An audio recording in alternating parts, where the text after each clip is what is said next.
सालों पहले भानिया राज्य में कर्ण राजा का शासन चलता था।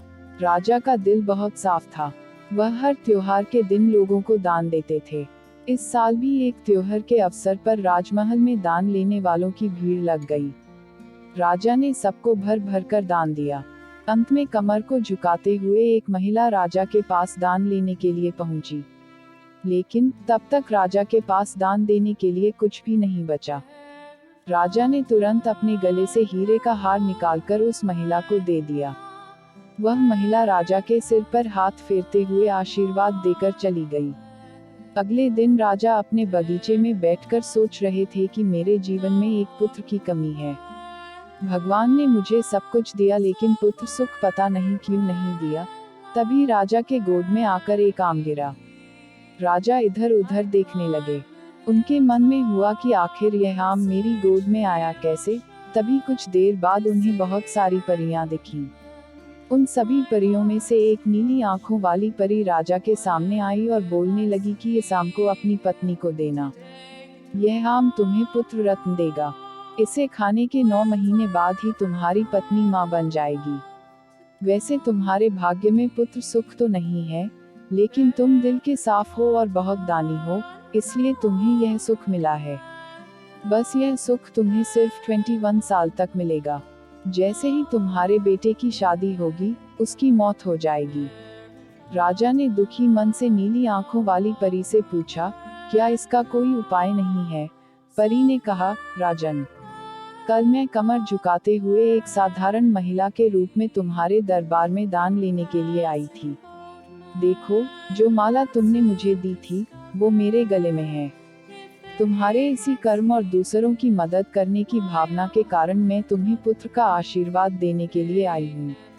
लेकिन तुम्हारा बेटा 21 साल से ज्यादा नहीं जी पाएगा। फिर भी तुम उसकी मौत होते ही उसे एक संदूक में डाल देना। उसके बाद संदूक में 4 दही के घड़े रखना और बीच जंगल में लाकर छोड़ देना। इतना कहकर नीली आंखों वाली परी वहां से ओझल हो गई। राजा ने महल जाकर सारी बात अपनी पत्नी मैथिली को बता दी और उसे आम खाने के लिए दिया। राजा की पत्नी ने आम खाने के ठीक 9 महीने के बाद एक पुत्र को जन्म दिया। बेटा होने की खुशी में राजा ने बहुत बड़ा जश्न रखा। जश्न के बाद बेटे का नाम देव रखा गया। समय बीतता गया और राजकुमार देव की उम्र 21 साल की हो गई। उसके विवाह के लिए प्रस्ताव आने लगे। राजा ने एक बुद्धिमान लड़की वत्सला से अपने बेटे की शादी करा दी। शादी के कुछ ही दिनों के बाद नीली आंखों वाली परी की बात सच हो गई और राजा का बेटा देव मर गया। राजा और रानी नीली आंखों वाली परी की बात भूल गए थे। जब देव के अंतिम संस्कार के लिए राजा लोगों के साथ शमशान की ओर बढ़ने लगे, तो राजा को परी की बात याद आ गई।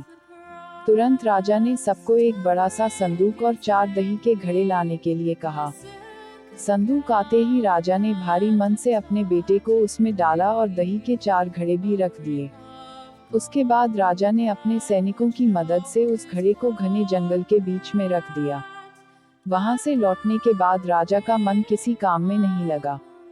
कुछ समय बाद देव की पत्नी अपने मायके चली गई।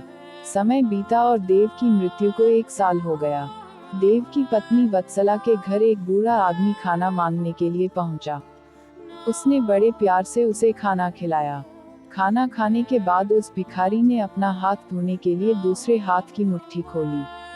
तभी वत्सला ने उस मुट्ठी में अपने पति देव की सोने की चेन देखी। वत्सला ने तुरंत भिखारी से पूछा, आपको यह चेन कहाँ से मिली? यह मेरे पति की है, जिन्हें संदूक में बंद करके जंगल के बीच में रखा गया था। भिखारी ने डरते हुए कहा, हाँ, मैंने यह चेन उसी संदूक से निकाली है। वत्सला ने कहा, आप डरिए मत, मैं सिर्फ उस जंगल तक जाना चाहती हूँ, जहाँ मेरे पति का संदूक रखा है। भिखारी ने कहा, वह भयानक जंगल है, मैं आपको वहाँ तक नहीं लेकर जा पाऊंगा। हाँ, आप चाहो तो मैं आपको उस संदूक से थोड़ी दूर ले जाकर छोड़ सकता हूँ। वत्सला तेजी से भिखारी के साथ जंगल तक पहुंची। घने जंगल से पहले ही भिखारी वहां से चला गया। फिर वत्सला अकेले अपने पति के संदूक को ढूंढने के लिए निकल पड़ी। वहां जाकर उसने अजीब सी चीजें देखी।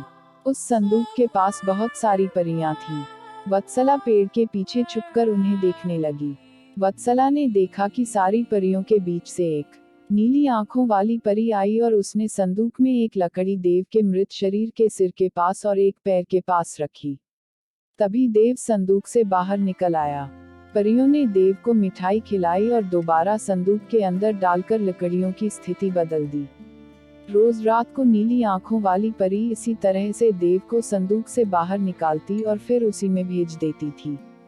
वत्सला डरते हुए उसी जंगल में फल खाकर 3 से 4 दिन तक यह सब देखती रही। एक दिन वत्सला ने भी संदूक खोलकर नीली आंखों वाली परी की तरह ही लकड़ी की स्थिति को बदला। तभी देव संदूक से बाहर निकल आया। देव ने जैसे ही अपनी पत्नी को देखा, वह हैरान हो गया। देव कुछ बोल ही रहा था कि अचानक वत्सला बोल पड़ी, मैं आपको इस जंगल में इस स्थिति में रहने नहीं दूंगी। आपको मेरे साथ चलना होगा। देव ने वत्सला को समझाते हुए कहा, मैं नीली आंखों वाली परी की वजह से ही इस दुनिया में आया हूँ। मैं उनकी आज्ञा के बिना कहीं नहीं जा सकता। तुम मेरे संदूक में रखा हुआ एक घड़ा अपने साथ लेकर मेरे राज्य चली जाओ। वहाँ छुपकर रहना। तुम्हें 9 महीने बाद एक पुत्र होगा, तब मैं तुमसे मिलने आऊंगा। अब तुम लकड़ी की स्थिति बदलकर मुझे पहले की तरह संदूक में जाने दो। वत्सला ने अपने पति के कहे अनुसार ही किया। सबसे पहले संदूक में पति को भेजा। फिर वह दही का एक घड़ा लेकर रूप बदलने के बाद राजमहल पहुंची और रानी को चिट्ठी भेजकर रहने के लिए जगह मांगी।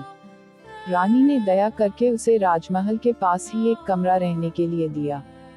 जब रानी को पता चला कि वह गर्भवती है, तो रानी उसका ख्याल भी रखने लगी।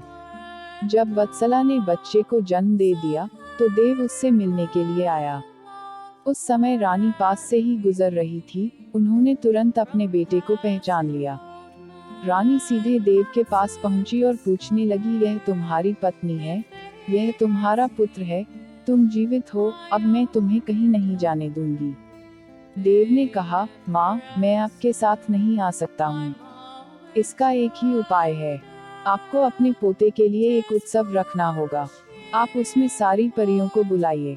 जब परियां आ जाएं, तो नीली आंखों वाली परी का बाजूबंद किसी तरह निकाल कर जला देना।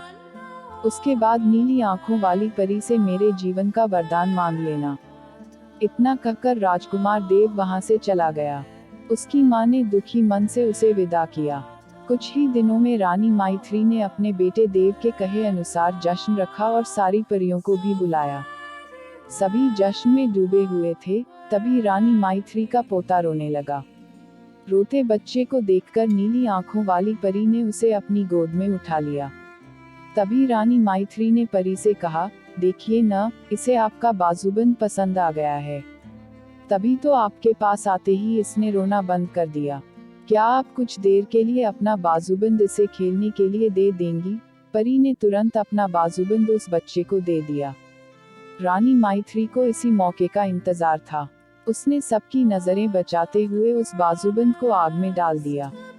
नीली आंखों वाली परी ने अपने जलते बाजूबंद को देखकर रानी माइत्री ने पूछा, आपने यह क्या किया? अब हम आपके बेटे देव को अपने पास उस जंगल में नहीं रख पाएंगे। यह सुनते ही रानी माइत्री ने रोते हुए परी से प्रार्थना की। उन्होंने कहा, आपकी कृपा से मुझे बेटा हुआ था। अब आपको ही कृपा करके मेरा बेटा लौटाना होगा। मैं आपसे अपने बेटे देव की भीख मांगती हूँ। नीली आंखों वाली परी को माँ का प्यार देखकर दया आ गई और उन्हें आशीर्वाद दे दिया। परी के आशीर्वाद से राजकुमार देव संदूक से निकलकर घर लौट आया।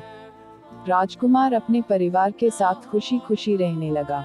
कहानी से सीख, विनम्रता से सबका दिल जीता जा सकता है और सब्र व सही रणनीति से इंसान मुश्किल काम को भी पूरा कर लेता है।